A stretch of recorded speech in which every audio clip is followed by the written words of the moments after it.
ગુરુજનો તથા મારા વહાલા વિદ્યાર્થી બાળ મિત્રો, આપ સૌને મારા ખૂબ ખૂબ નમસ્કાર.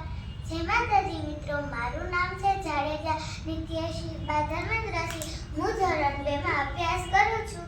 હું આજે તમને એક સુંદર મજાની વાર્તા કહીશ. મારી શાળાનું નામ છે શ્રી અગ્ર પ્રાથમિક શાળા અને તાલુકો જામકંડોરણા. આજે હું તમને એક સુંદર મજાની વાર્તા કહીશ. તેનું નામ છે ઠાગા ઠૈયા કરું છું.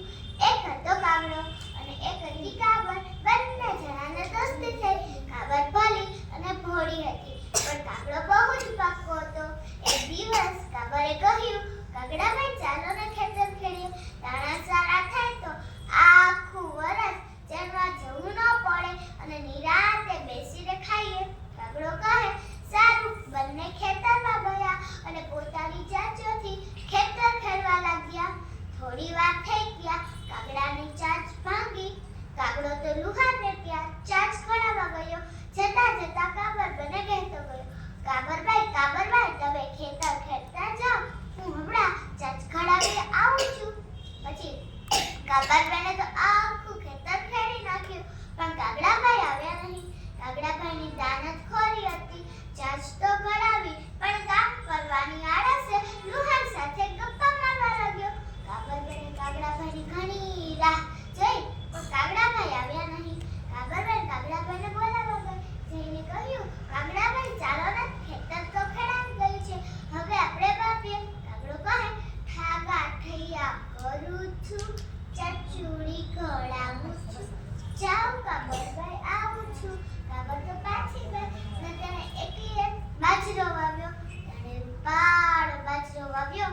તે થોડા દિવસોમાં તેઓ તો સુંદર ઉગી નીકળ્યો કે બસ. અને પછી ખાતર પાણીનો સમય થયો. કાગડાભાઈ વળી કાગડાભાઈને બોલાવવા ગયા. જઈને કહ્યું, કાગડાભાઈ ચાલો ને, ખાતર પાણીનો સમય થયો છે, ખાતર પાણી નહીં આપીએ તો બાજરો ઠીકથી ઉગશે નહીં. કાગડો કહે, ઠાગા ઠૈયા કરું છું, ચચુડી ઘડાવું છું, જાઉં કાબરભાઈ આવું છું. કાબર તો પાછી ગઈ અને તેણે એકલી જ આખા ખેતરમાં ખાતર અને પાણી આપી દીધું. અને પછી નીંદામણનો સમય થયો. કાબરભાઈ વળી કાગડાભાઈને બોલાવવા ગયા.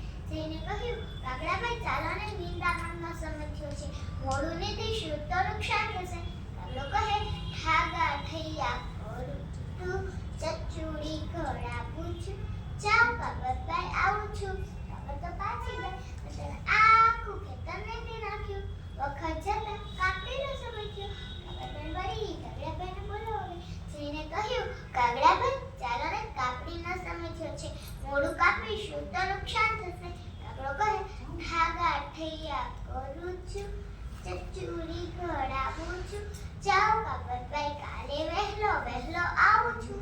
કાબર તો પાછી ગઈ અને તેણે આખા ખેતરની કાપણી કરી નાખી અને બાજરાના લીંડામાંથી તેને બાજરો કાઢ્યો.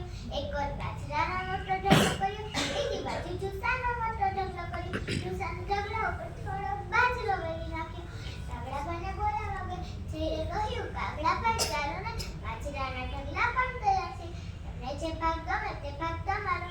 કાગડો તો બોલ્યો, વગર મહેનતે બાજરાનો ભાગ મળશે તેવું જાણી તે તો ફૂલાઈ ગયો. તેણે કહ્યું, ચાલો બેન, ઠીક જ છું. અને ચાંચ પણ બરાબર નીકળી. કાબર મનમાં બોલી, ખોટી દાનતના ફળ હવે બરાબર ચાખશો કાગડાભાઈ. બંને ખેતરમાં ગયા અને કાબરભાઈને કહ્યું, ભાઈ તમને જે ઢગલો ગમે તે ઢગલો તમારો.